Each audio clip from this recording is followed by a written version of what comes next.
Hello there, this is James Scrofty, Joe's 1978, and last month, after thinking, for the love of the great holy donkey, will these god-forsaken movies never end on more than one occasion, I finally managed to drag myself through all three parts of the Godfather trilogy, thus allowing myself to cross three more films that you must see before you die off my bucket list, but at the same time though, honestly leaving me wondering whether that trivial accomplishment had actually been worth around 9 hours of my life, meaning that the very fact I only ever watched them at all because they are consistently declared to be 3 of the top 100 greatest movies of all time now leads me to wonder whether the only reason why they're on such lists in the first place is because of what I call the Citizen Kane effect, which amongst film buffs is a result of the obsession with cinematography to the point of ignoring glaring flaws such as part of the cast not being able to act on screen, which I explained and condemned in a previous video, links down as the underbar,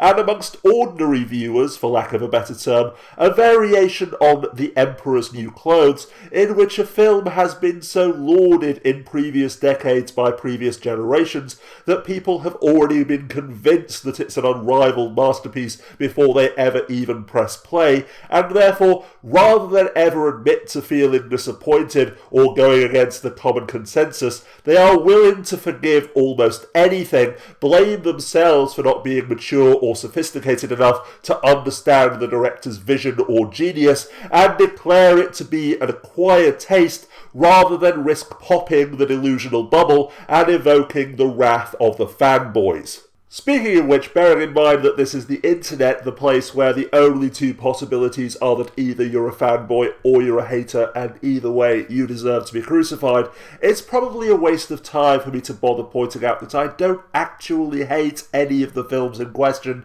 that on the contrary, in fact, in spite of its multiple glaring flaws and failings, I actually believe that Citizen Kane is quite good. But the greatest movie of all time? You've got to be fucking kidding me. Because while from a purely cinematic standpoint, i.e. in terms of how they look, both Citizen Kane and the Godfather trilogy are genuinely outstanding, as I also explained in my previous video links below, the quality and impact of a work of cinema is not merely the result of how they look or how magnificently they were crafted, and the areas in which Citizen Kane fails to shine and the Godfather trilogy fails completely are storytelling and character development, that is to say, in the fundamental task of making us relate to and genuinely empathise with the lives and struggles of the people on screen, and thus having any meaning or impact upon the audience of any kind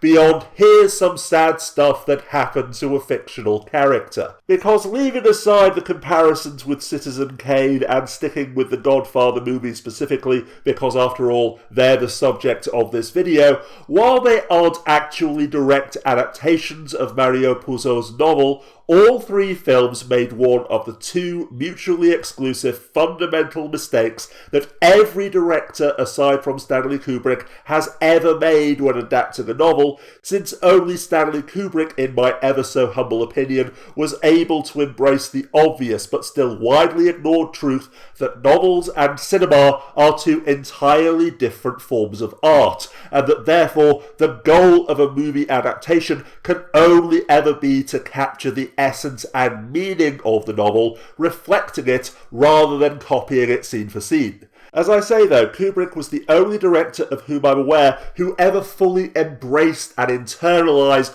thus genuinely and consistently applying this truth to every adaptation that he ever made, while every other director has inevitably feasted upon Mama Bear or Papa Bear's porridge, either effectively creating a new story which only shares the title, setting and characters with the novel, or creating a visual synopsis, for lack of a better term, the worst possible bastardization of show don't tell, because it only ever shows us what happens in one scene after another, but never stops to explore or even question why. In short then, because it's a perfect example of this Papa Bear's porridge extreme, a good subtitle for the Godfather trilogy might be The Highlights of the Corleone family's lives without meaning, subtext, or even context of any kind, a seemingly endless and ultimately pointless string of things that happened about which I honestly didn't give a damn after the first couple of hours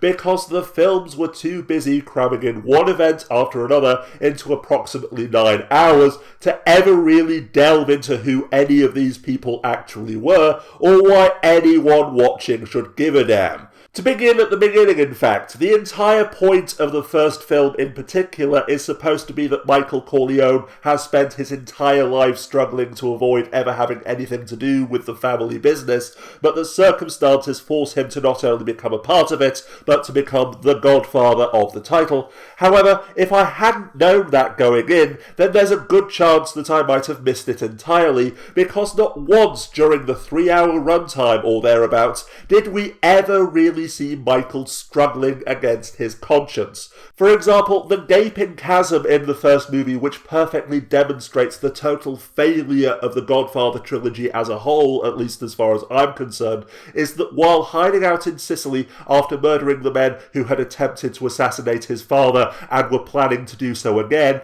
Michael fell in love with and married a local girl, only for her to be killed by a car bomb that was meant for him and was planted by his own bodyguard. If the film had only taken 10 minutes to show us his grief and rage and how the desire for vengeance had utterly consumed him, destroying his naive ideals and turning him to the dark side, for lack of a less cliched term, then that tragedy would have meant something. Anything at all. But instead, literally the next time that we see Michael in the movie, it's more than a year after the bombing, and he's back in New York asking his ex-girlfriend Kay to marry him, as if his first wife had never existed at all, let alone been murdered. Similarly, in the second movie, when the racist and corrupt Nevada senator who had wanted a payoff from the Corleone family in exchange for the license necessary to operate casinos in his state woke up next to the body of the brutally murdered sex worker who he'd hired the previous night, a scene slipped in about as subtly and with as much context as a rotten fish into a sundae, and then never brought up again because the senator tried to extort Michael, but Michael blackmailed him first. So now, on to the next thing that happened in Michael's life.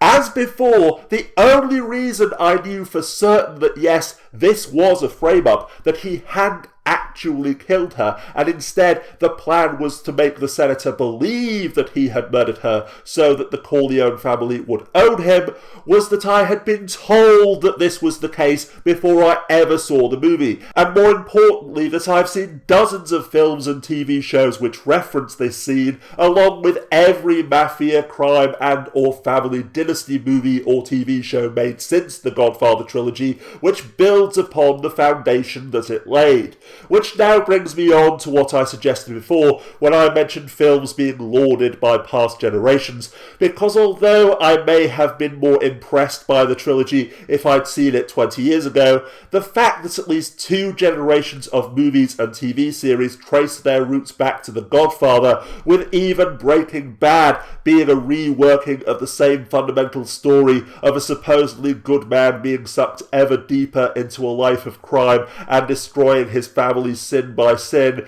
and The Sopranos, which directly inspired Breaking Bad, being The Godfather but with therapy, so that we did indeed see and hear Tony Soprano's inner emotional and psychological conflict, instead of merely and then he ordered the murder of his own brother, and then he confessed to the future pope that he felt guilty about it decades later, meaning that every aspect of the trilogy was entirely predictable and, from my perspective, arse-achingly cliched, no different from adult gamers today going back to play the original Zelda games because they love the newer incarnations, only to discover that they are really predictable and easy, not because they were ever bad in their original form, but because the prototype will never be as good in hindsight as version 11.1 or what have you. because no matter how groundbreaking or original something may have been at the time when it was first released, when everything that follows it is a reworking,